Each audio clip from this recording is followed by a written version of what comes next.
หมดปัญหาการอุ่นไส้อั่วทุกคนบ่ต้องไปติดเตาถ่านบ่ต้องเข้ามาอบไฟฟ้าอีกอย่างเลยเพียงแต่ใส่หม้อนี่แหละทุกคนเนาะ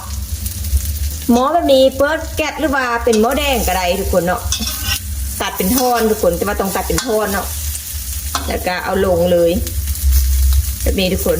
ถ้าฟาวได้แล้วก็คนไปเลยแต่ถ้าบ่ฟาวลายยักปีนเทือละอันนะสิก็ปีนเทือละอันทุกคน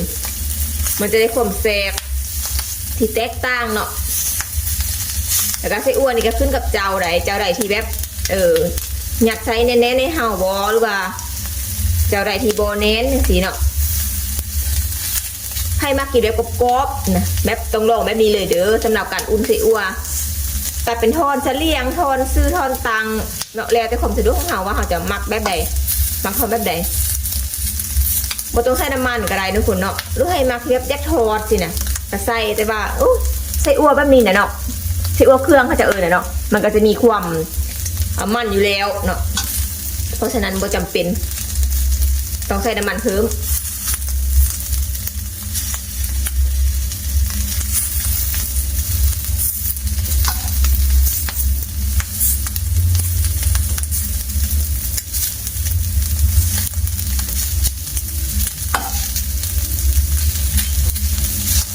จะมีความหอมทุกคน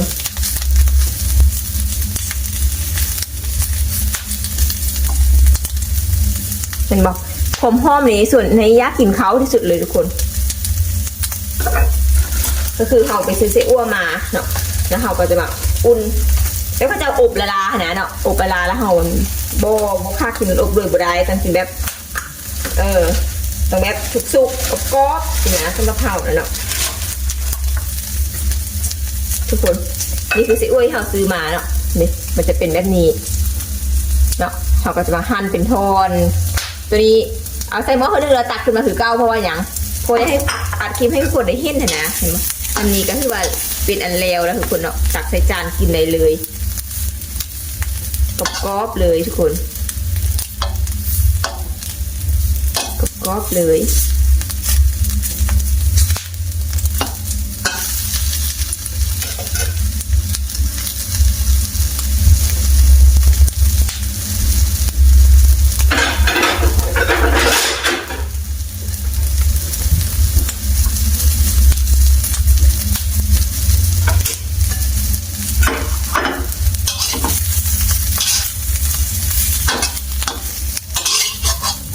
บางคนก็สิว่ามันไม้บ